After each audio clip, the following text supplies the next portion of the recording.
Buenas tardes, mi nombre es Isabel Tibaquichay y también hago parte del grupo de fortalecimiento de identidad cultural en comunidades indígenas de Bogotá en tiempos de COVID-19.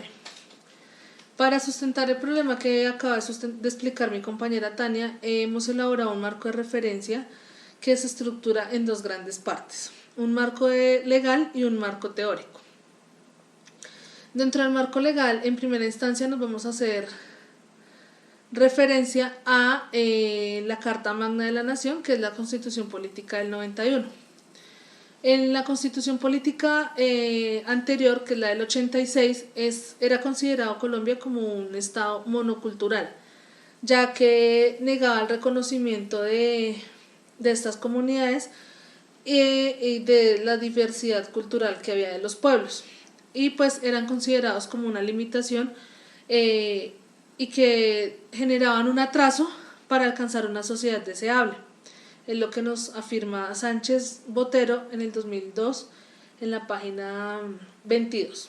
De igual manera, ya cuando se hace la actualización de la Constitución Política del 91, que es la que nos rige actualmente, allí se ven reflejados una serie de artículos que van dirigidos a brindar una mayor garantía de autonomía para estas comunidades, los cuales me va a permitir mencionar algunos de ellos. En el artículo 7, el Estado reconoce y protege la diversidad étnica y cultural de la nación colombiana.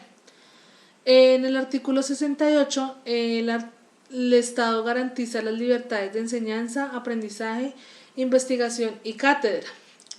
Allí la ley establece unas condiciones para creación y gestión de establecimientos educativos para estas comunidades.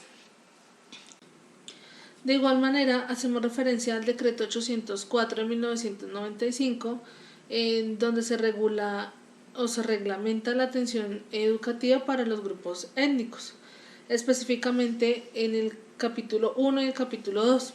En el capítulo 1, pues manejan un poco los aspectos generales en relación a la educación para los grupos étnicos y las entidades territoriales donde existan asentamientos de comunidades indígenas negras o raizales se deberán incluir en los respectivos planes de desarrollo educativo. De igual manera nos dice en el capítulo 1 que la atención educativa para los grupos étnicos, ya sea formal, no formal o informal, debe ser garantizada. En el capítulo 2 hace referencia a los etnoeducadores, que es la formación de los etnoeducadores constituye un proceso permanente de construcción e intercambio de saberes. En este capítulo también nos referimos al cómo fundamentar un conocimiento, profundizar la identificación de formas pedagógicas etnoculturales, cómo diseñar e identificar esas necesidades educativas que se presentan en las comunidades indígenas.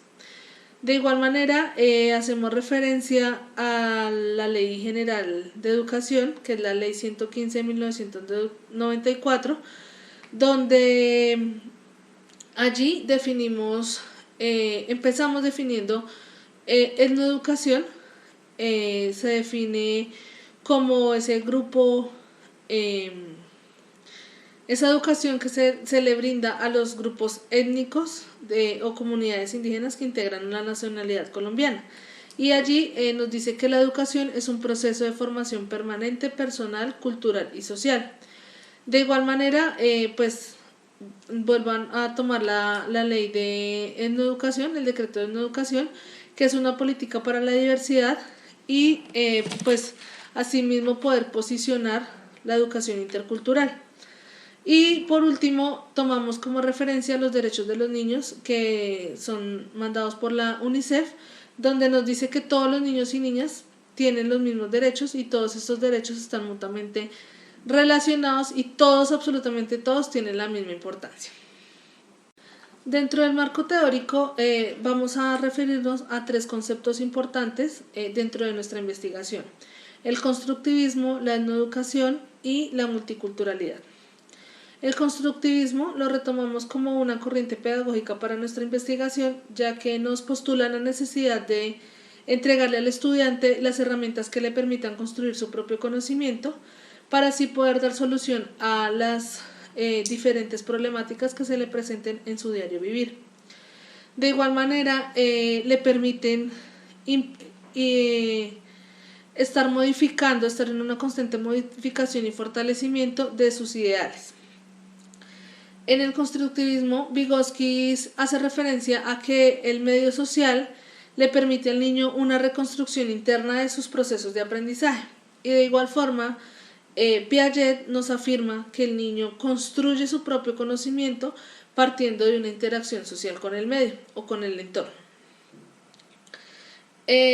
Otro concepto importante dentro de nuestro marco teórico es la etnoeducación, y hablamos de etnoeducación pues ya que nuestra investigación o nuestra población a investigar son comunidades indígenas, y es por esto que debemos pues retomar la Ley General de Educación, la Ley 115, y tener como referente el decreto 804.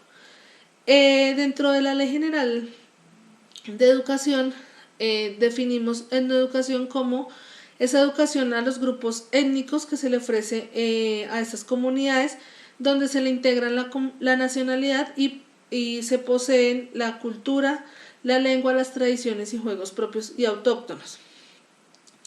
Esta educación debe ser ligada al ambiente y al proceso productivo, proceso social y cultural, pues todo con su debido respeto a sus creencias y a sus tradiciones. De igual manera,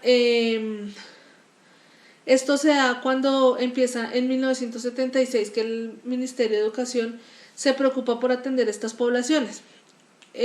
Romero nos afirma que la etnoeducación es un proceso por el cual los pueblos indígenas internalizan, construyen sus conocimientos, valores y van desarrollando sus habilidades y destrezas para así proyectar su identidad hacia otros grupos humanos.